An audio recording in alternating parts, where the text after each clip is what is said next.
We have the return of Arcana Force. We get to see Dragunity leap into action. We've also got some Shaddoll too.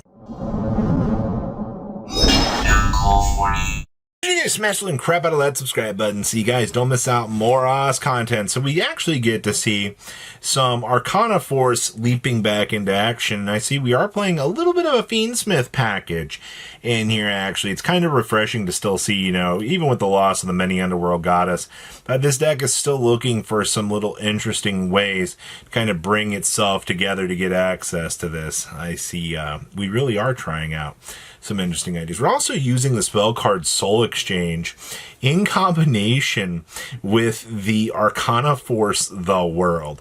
I didn't actually think about that interaction, but hey, use your opponent's stuff and then turn skip them while going second. Definitely is a concept to be seeing here for sure, but I think that does open up some little interesting ideas that you can have here. So this has by far been one of the most interesting lists that I have had the chance to actually see here. Now, we've also got some Dragunity good stuff. Now, Dragunity has been a deck that has had to find its, bearing now with the new support.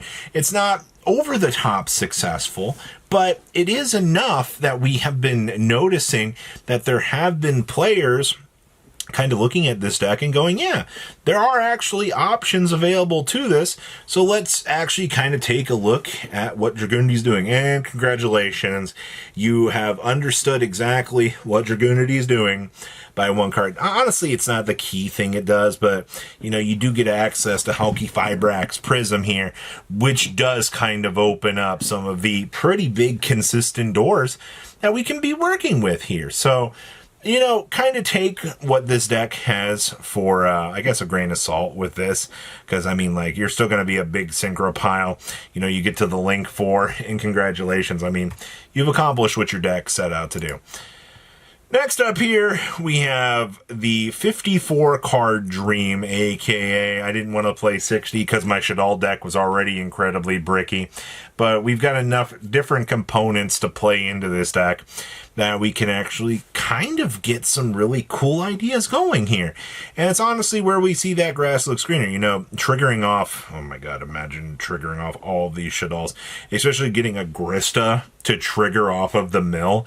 It's just going to feel so disgusting. You're going to get so much free advantage off of this stupid thing. You're just going to be having a smile on your face the entire time.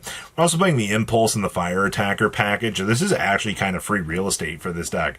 Things that you don't think about when you get into these supposed interactions. It's just, this does trigger Shaddoll cards, because draw 2, discard 1.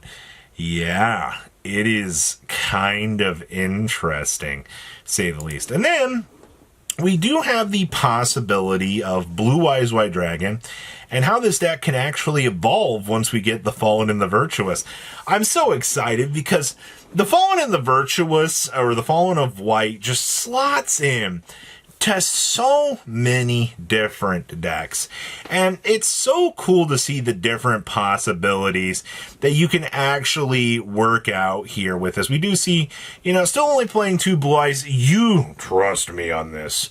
You do not want to bulk down on too many Blue Eyes. This deck turns into a pile of inconsistent garbage if you are playing too many bricks. Yeah.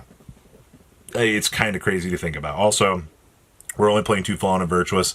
You have the Branded Dragon, and we do have access to the Devourer's Dragon. So you've got all of the pieces that I think you want to be seeing here come together. Next up here, we have Magnet Teller Knights. First of all, what are you doing here? Why are we playing 2 different packages together with this? Well, I guess this just ups the consistency on the Magnet Warrior side.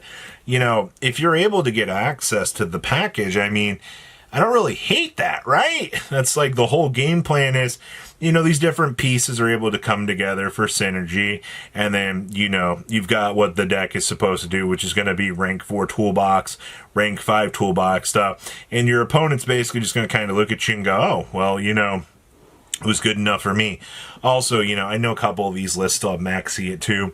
The results that we saw were a combination of post and pre-ban list for this week. And I mean, I didn't want to mess up some of the opportunity to see some of these cool ideas, man. Like, they are really, really cool to see. So I do like this. I think there is merit to this. Next up here, we have, yes, the Pendulum good stuff. But finally, somebody out here is using the Wind Unicorn Parallel. First of all, I swear that this card was not even looked on by a lot of people. Most people just kind of scraped this under the rug, and they didn't even want to, you know, to deal with this, which was perfectly fine. But this card is, it stinks that it doesn't actually have, like, Magic Spectre in the name, but it's still a Draco Slayer. I think that's probably the most important clause that you've still got slapped on this thing is, you know, as long as you're still able to kind of go down that little consistent rabbit hole, I think you're going to be just fine with this. So, outside of that, still got the Secret Village, still got the Necro Valley down there. We're still kind of able to do the shenanigans that kind of come along with this, so we'll kind of have to wait and see if more does actually come out with that.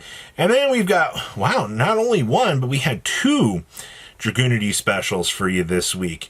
And down there is good old amorphage Sloth. Yes, we've been following Sloth. He's been a little nasty card. I gotta tell you that just being able to make it so neither player can swap some monsters from the extra deck except for amorphage is such a stupid lock. You know, we don't even have a generic synchro in the amorphage department. It's just, you get this 2250 on the field, your opponent's going to stare at it and they're going to go, oh boy, this is really cool, man. I really enjoy getting locked out.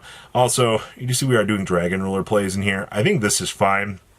The Dragon Ruler stuff's job is to make sure that, you know, you're basically able to use the Dragon good stuff together to be able to get the most results for what you want to be seeing. And also, you guys hear that? That's Halki Fibrax telling me that he's back to save another synchro deck. Alright, so cool. Next up, we have some Exosister. First of all, I'm very surprised to see that Exosister is just kind of, I'm not going to say it's been successful, but like, it really feels like this deck failed on its takeoff. Like, it had all of the great tools to try to bring itself together, but there's just not enough movement in the graveyard. And I mean, that's why they gave you cards to force the opponent to banish from their graveyard, so then you could take advantage of that to try to get those results. And that's kind of what we've been seeing here. Card is pretty interesting, actually, for what it brings to the deck. Also, you know, 2 Aratama, 1 Sakitama, I think is just fine for what you want to be building with the future support. Hey, you know what? If you do enjoy Sisters for this theme, it still is proving results for sure.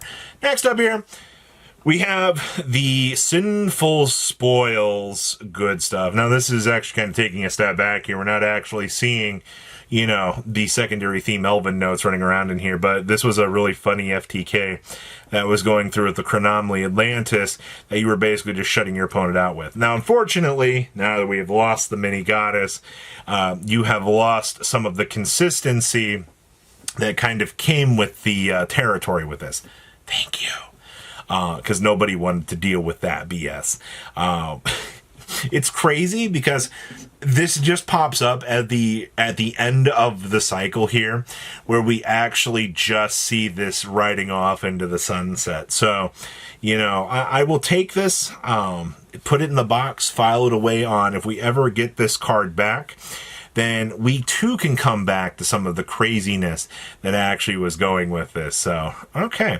And then our last deck was actually just some Fire King, honestly. We do get to see Power Sink Stone actually coming into rotation here and doing a beautiful thing. That's why we love Power Sink Stone, right? It's just skill drain at home, you know. You use this to basically gridlock your opponent and just basically try to win the game. It's a hilarious interaction for sure. And especially, you know, if you can put the first counter on it and then just make sure that beyond that, your opponent will not be getting any effects for that whole turn. Yeah. Seems good to me. That's why we play this. So what do you guys think about these cool decks this week? Please leave a comment down below. Tell me what you guys think. I'll see your beautiful faces back here during the day, guys. Patrons, thank you.